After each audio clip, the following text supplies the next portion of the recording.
कलमनुरी शहर से कुछ दूरी पर स्थित मसौड़ फाटा राष्ट्रीय महामार्ग पर आदिवासी युवक कल्याण संघ की ओर से आदिवासी समाज की विविध मांगों को लेकर शुक्रवार 25 जुलाई को रास्ता रोको आंदोलन किया गया।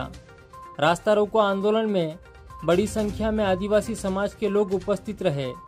बीते 8 दिनों से ज़्यादा समय से आदिवासी समाज के विद्यार्थी अपनी अलग अलग मांगों को लेकर हिंगोली जिला अधिकारी कार्यालय के सामने साखड़ी अनशन कर रहे हैं। इस अनशन के समर्थन में वो आदिवासी विशेष पद भर्ती करने के साथ साथ अन्य मांगों को लेकर रास्ता रोको आंदोलन किया गया। 1 घंटे से ज़्यादा समय तक चले इस आंदोलन के कारण यातायात पूरी तरह ठप हो गई थी। रास्ता रोको आंदोलन में आदिवासी समाज के लोग बड़ी संख्या में उपस्थित थे, तो वहीं पुलिस प्रशासन की ओर से कड़ा पुलिस बंदोबस्त तैनात किया गया था। आज हिंगोली जिल्ह्यामध्ये संपूर्ण पाचही तालुक्यामध्ये आदिवासी युवक कल्याण संघाच्या वतीनं रास्ता रोको आयोजन केलेलं आहे। आमचे विद्यार्थी मागील 10 दिवसापासून कलेक्टर ऑफिस इथे उपोषणाला बसलेत आहे, परंतु सरकारनं किंवा प्रशासनानं कोणतीही दखल घेतली नाही। आमच्या हक्काचे जे 12,500 पद आहेत, त्याचप्रमाणे 85,000 जे सरळ सेवा भरतीचे पद आहेत ते सरकारनं भरले पाहिजे, कारण आमचे युवक आज बेरोजगार आहेत, त्यांना कुठल्या प्रकारच्या नोकरी नाहीत। घटनेनं आरक्षण दिलेलं आहे, परंतु त्या आरक्षणाचा फायदा होत नाही आणि त्यामुळे सरकार कुठेतरी आपल्या कामामध्ये दिरंगाई करते आणि म्हणून आमचा सरकारला या प्रसंगी इशारा आहे की आज आम्ही 5ही तालुक्यामध्ये रास्ता रोको केलेला आहे। यानंतर जर आमच्या मागण्या मान्य नाही झाल्या यापेक्षा जास्त प्रमाणात आमचे आदिवासी समाज घराबाहेर निघाल्याशिवाय राहणार नाही आणि नंतर हे सरकारला आम्ही या माध्यमातून इशारा देतो की त्यांनी या 9 ऑगस्ट पर्यंत की आमच्या मागण्या पूर्ण केल्या पाहिजेत, नाही तर याच्यापेक्षा आम्ही जास्त मोठं आंदोलन करणार आहोत। आज हिंगोली जिल्ह्यामध्ये आदिवासी युवक कल्याण संघटनेच्या वतीने 5 ठिकाणी रास्ता रोको करण्यात आलेला आहे।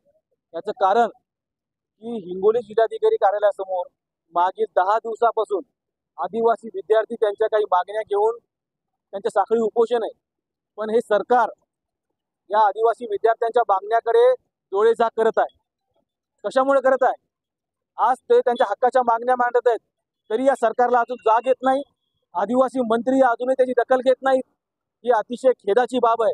हा आदिवासी आज रस्त्यावर उतरलाय आणि याच्या पुढे या हिंगोली जिल्ह्यातलाच नाही तर संपूर्ण मराठवाड्यातला आदिवासी पूर्ण मराठवाडा चक्का जाम केल्याशिवाय आदिवासी संघटना शांत बसणार नाहीत। ही या ठिकाणी आम्ही सरकारला हा निर्वाणीचा इशारा आम्ही या ठिकाणी देत आहोत। जे जिल्हाधिकारी कार्यालयासमोर हे जे आदिवासी विद्यार्थी साखळी उपोषणाला बसलेले आहेत, त्यांची प्रमुख मागणी आहे की माननीय सर्वोच्च न्यायालयाने सांगितलेल्या 12,500 जागा जे अजूनही शासन भरायला तयार नाही, त्याच पद्धतीने आदिवासी समाजाच्या रिक्त जागाचा अनुशेष जवळपास 80,000 पदांपर्यंत आहे, ते शासन या ठिकाणी डोळेझाक करत आहे। आणि आज आदिवासी विद्यार्थी MA BA झालेले विद्यार्थी आज ऊसतोडीला चालेत, वीटभट्टीच्या कामाला चालेत। ही खऱ्या अर्थानं लाजिरवाणी बाब आहे की आपण या ठिकाणी या विद्यार्थ्यांना कोणत्या मार्गाला नेत आहोत। त्यामुळे या जागा तातडीने भरल्या पाहिजेत।